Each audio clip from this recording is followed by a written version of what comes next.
Shri Raghav Chadha. Tax return sir, Bharat का income tax structure individual based income tax वसूलता है, जिसके चलते regardless of your marital status पति पत्नी अलग अलग इनकम कमाते हैं, इनकम टैक्स भरते हैं और इनकम टैक्स रिटर्न फाइल करते हैं। उनकी इनकम को क्लब नहीं किया जाता, एग्रीगेट नहीं किया जाता। इस वजह से डुअल इनकम कपल्स, जिसमें पति पत्नी दोनों पैसा कमाते हैं, इनकम कमाते हैं, उनको सेपरेटली टैक्स किया जाता है, जबकि उनके लॉन्ग टर्म इन्वेस्टमेंट्स शेयर्ड हैं, हाउस होल्ड के खर्चे शेयर्ड हैं, फाइनेंशियल रिस्पॉन्सिबिलिटी शेयर्ड है, चाइल्ड केयर कॉस्ट शेयर्ड है, तमाम लिविंग एक्सपेंसेस शेयर्ड हैं। दुनिया के कई देशों में सर पति पत्नी को एक इकोनॉमिक यूनिट की तरह रिकॉग्नाइज किया गया और joint filing of income tax का प्रावधान दिया गया। लेकिन भारत में खर्चे स्पाउसेस शेयर करते हैं, लेकिन जब इनकम टैक्स भरने की बात आती है तो इनकम टैक्स डिपार्टमेंट दोनों को स्ट्रेंजर्स करार देता है। मैं आपको उदाहरण के माध्यम से समझाना चाहूंगा। सर समझिए कि दो परिवार हैं, एक ही शहर में रहते हैं, एक ही कंपनी में नौकरी करते हैं।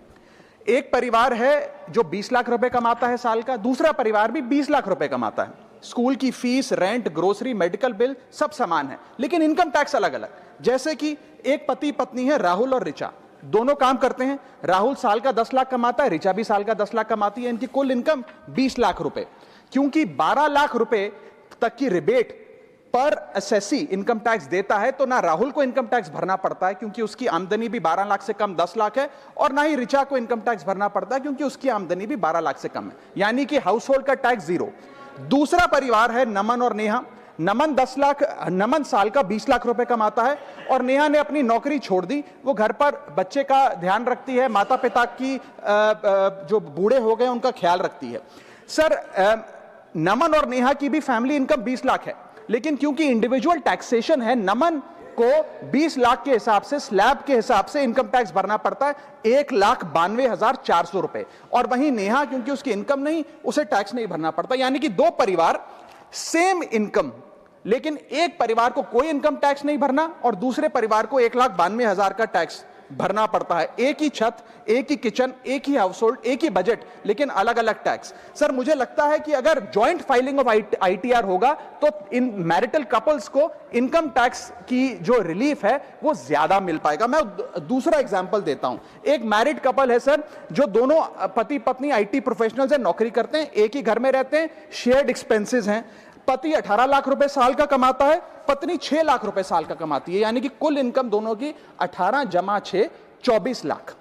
अब जब इनकम टैक्स भरने की बात आती है तो पति की क्योंकि इनकम 12 लाख से अधिक है, 16 लाख, वो अपने इनकम टैक्स के हिसाब से 1,50,000 रुपए का सालाना इनकम टैक्स भरता है, और वहीं पत्नी क्योंकि उसका 6 लाख रुपए इनकम है, वो कोई टैक्स नहीं भरती है। यानी कि 24 लाख रुपए की इनकम पे परिवार को 1.5 लाख रुपए का टैक्स भरना पड़ता है। यदि इनकी इनकम को क्लब कर दिया जाए और इनकी रिबेट्स को, एग्जेम्पशंस को भी क्लब कर दिया जाए, तो कुल आमदनी इनकी 24 लाख, कुल rebate 24 lakh, 24 minus 24, taxable income शून्य, इनकम टैक्स शून्य हो जाएगा। इसीलिए मैं प्रपोज करता हूं कि भारत में joint filing of income tax return लाया जाए, जिससे मैरिड कपल्स को ऑप्शन दिया जाए कि वे इंडिविजुअल फाइलिंग की साथ साथ जॉइंट फाइलिंग भी कर सकें। अगर ऐसा होता है तो हाउस होल्ड्स को एक इकोनॉमिक यूनिट की तरह रिकॉग्नाइज किया जाएगा, टैक्स इक्विटी दी जाएगी सिंगल इनकम हाउस होल्ड में और डुअल इनकम हाउस होल्ड में। थर्ड, सिंगल इनकम अर्नर को अनयूज्ड एग्जेम्पशन अपने स्पाउस की यूज करने का मौका मिलेगा।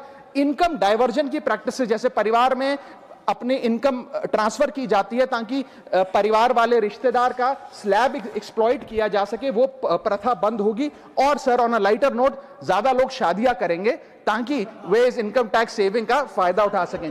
सर इंटरनेशनल कंपैरिजन मैं करना चाहूंगा। यूनाइटेड स्टेट्स, जर्मनी, फ्रांस जैसे देशों में जॉइंट आईटीआर का सिस्टम लागू है। सर हमारा इनकम टैक्स स्ट्रक्चर कंपनियां रिकॉग्नाइज करता है, पार्टनरशिप रिकॉग्नाइज करता है, कॉर्पोरेशन रिकॉग्नाइज करता है, यहां तक कि हिंदू अनडिवाइडेड फैमिली को एज एन एसएससी रिकॉग्नाइज करता है। लेकिन हमारे समाज का मोस्ट फंडामेंटल इकोनॉमिक यूनिट, एक न्यूक्लियर फैमिली, पति पत्नी को as one single economic unit recognise नहीं करता, जो करना चाहिए। Sir my second submission is I propose remove tax on disability pension on armed forces। Sir एक सैनिक जब बॉर्डर पर गोली खाता है तो या तो वो शहीद हो जाता है या यदि वो बच जाता है तो उसके शरीर का कोई अंग वो खो देता है, डिसेबल हो जाता है। इसके चलते सरकार उसे डिसेबिलिटी पेंशन देती है। ये कोई एहसान नहीं है, ये इनाम नहीं है, ये मुआवजा है, क्योंकि उसने देश की रक्षा करते हुए अपना एक अंग खो दिया, अपनी एक चीज, अपनी जीवन, अब वो एक रिड्यूस्ड क्वालिटी ऑफ लाइफ जिएगा। लेकिन विडंबना है कि आज हम इस डिसेबिलिटी पेंशन पर भी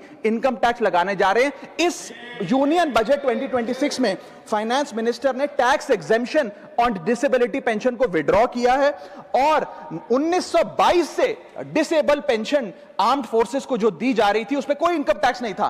पहली बार 1922 से लेकर आज तक कोई इनकम टैक्स नहीं लगा, लेकिन अब हम उस पर इनकम टैक्स लगाने जा रहे हैं, जो कि ठीक नहीं है। मैं आपको एक उदाहरण के माध्यम से समझाना चाहूंगा। एक सोल्जर जो 20 साल का जब था, उसने भारतीय फौज को ज्वाइन किया।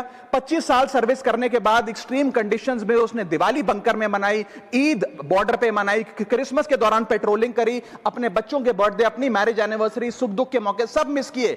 लेकिन उसने अपने सैक्रिफाइस को कभी टैक्स लैब और टैक्स एग्जेम्पशन के चश्मे से नहीं देखा। लेकिन जब ऑपरेशन के दौरान किसी इंजरी के चलते वो अपना कोई अंग खो देता है और मेडिकल बोर्ड उसे 40 से 50% डिसेबल घोषित कर देती है, तो उसके पास दो चॉइसेस होती हैं। या तो वो सर्विस छोड़ दे और पेंशन लेने शुरू लग जाए। अगर सर्विस छोड़ के वो पेंशन लेने लग जाता है तो उसकी पेंशन एग्जेम्प्ट है। लेकिन अगर वो सर्विस नहीं छोड़कर अपनी पूरी टेन्योर काम करता है, अपाहिज होने के बाद, डिसेबल होने के बावजूद भारत माता की सेवा में कार्यरत रहता है, तो उसको डिसेबिलिटी पेंशन जब मिलती है रिटायरमेंट के उपरांत, तो उस पर इनकम टैक्स इस अमेंडमेंट के द्वारा लगाया जा रहा है। सर, ये करके हम एक प्रकार से दो category of wounded soldiers create कर रहे हैं, जिसमें दर्द सहकर जो फौजी ज्यादा काम करता है उससे ज्यादा टैक्स लिया जाएगा। हम अननोइंगली पनिश कर रहे हैं सैनिकों को घायल होने के बाद जो काम करते हैं। So we are penalising courage, we are taxing endurance. मैं कहना चाहता हूं sir, when the wound is same, service is same, sacrifice is same, tax treatment अलग अलग नहीं होना चाहिए। डिसेबिलिटी पेंशन कोई विंडफॉल गेन नहीं है, कोई बोनस नहीं है, कोई प्रिविलेज नहीं है। अगर भारत माता की सेवा में उस सैनिक ने अपना कोई अंग खो दिया, उसको टैक्स मान के और उसकी डिसेबिलिटी पेंशन को अतिरिक्त इनकम मान के उस पर टैक्स नहीं लगना चाहिए। You can tax income, you can tax profit, but you cannot tax a soldiers sacrifice. Sir, मैं बस यही कहना चाहूंगा कि ये ग्रेटफुल नेशन एक हाथ से सोल्जर को सल्यूट और दूसरे हाथ से इनकम टैक्स का नोटिस नहीं दे सकता। इसे विड्रॉ करना चाहिए and restore full income tax exemption on disabled pension for all army personnel. Sir, third मेरा प्रपोजल है no bank charges for not maintaining minimum account balance. अभी सरकार ने कुछ ही दिन पहले लोकसभा में जवाब देते हुए बताया कि पिछले 3 वित्तीय वर्षों में फाइनेंशियल ईयर 22-23, 23-24, 24-25 में कुल मिलाकर बैंकों ने 19,000 करोड़ रुपए, आपने ठीक सुना सर, 19,000 करोड़ रुपए minimum account balance penalty bank account holder से वसूली है। ये सबसे स्मॉलेस्ट अकाउंट है, सबसे पुअरेस्ट बैंक अकाउंट होल्डर्स हैं, और इनका क्राइम क्या था कि इनके अकाउंट में मिनिमम अकाउंट बैलेंस नहीं था। जहां पब्लिक सेक्टर बैंक्स ने इन 3 सालों में 8,000 करोड़ और प्राइवेट सेक्टर बैंक ने 11,000 करोड़ रुपए वसूल। मैं आपको एक उदाहरण देना चाहता हूं सर। फर्ज करिए एक मजदूर जो 500 रुपए की दिहाड़ी कमाता है रोज, वो कई हफ्ते महीने सेव कर 6,000 रुपए इकट्ठा करता है, बैंक में खाता खोलता है बड़ी हिम्मत करके और 6,000 रुपए जमा करता है। एक दिन कुछ महीनों बाद जब आपदा आती है, उसके घर में कोई बीमार हो जाता है, तो वो 6,000 में से 2,000 रुपए विड्रॉ कर लेता है अपने खर्चे के लिए, बचे 4,000 रुपए। लेकिन बैंक कहता है कि कम से कम 5,000 रुपए का मिनिमम अकाउंट बैलेंस होना चाहिए। उस बेचारे गरीब को तो पता नहीं। जब वो 6 महीने बाद अपने ये 4,000 रुपए भी बैंक से लेने जाता है तो पता लगता है कि 100 रुपए प्रति महीना के हिसाब से पिछले 6 महीने में बैंक ने 600 रुपए काट लिया। अब उसे बैंक 4,000 नहीं, मात्र 3,400 रुपए देकर चलता करता है। सर, अब आप सोचिए उस गरीब के लिए 600 रुपए की अहमियत।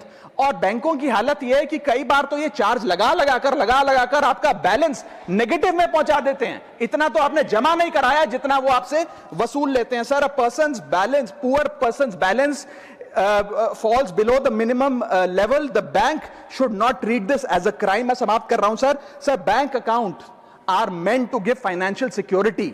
ये हमें फाइनेंशियल सिक्योरिटी की जगह आज फाइनेंशियल स्ट्रेस देते जा रहे हैं, और एक बैंकिंग सिस्टम को हमने ऐसी व्यवस्था में तब्दील कर दिया है जिसमें पॉवर्टी को पनिश किया जाता है। मैं समाप्त कर रहा हूं, आधे मिनट में खत्म कर दूंगा sir. Sir if we want 16 minute है। हाँ मैं समाप्त कर रहा हूं। इफ वी वांट पार्टी में से कटेगा। हाँ मैं खत्म कर रहा हूं, कोई नहीं, 1 मिनट फालतू ले लूंगा sir. If we want more people to be a part of the banking system for financial inclusion, हमें स्मॉल सेविंग्स को प्रोटेक्ट करना होगा, ना कि पीनलाइज करना। आज देश में अर्बन बैंकों में, अर्बन ब्रांचेस में 5 से 10 हजार रुपए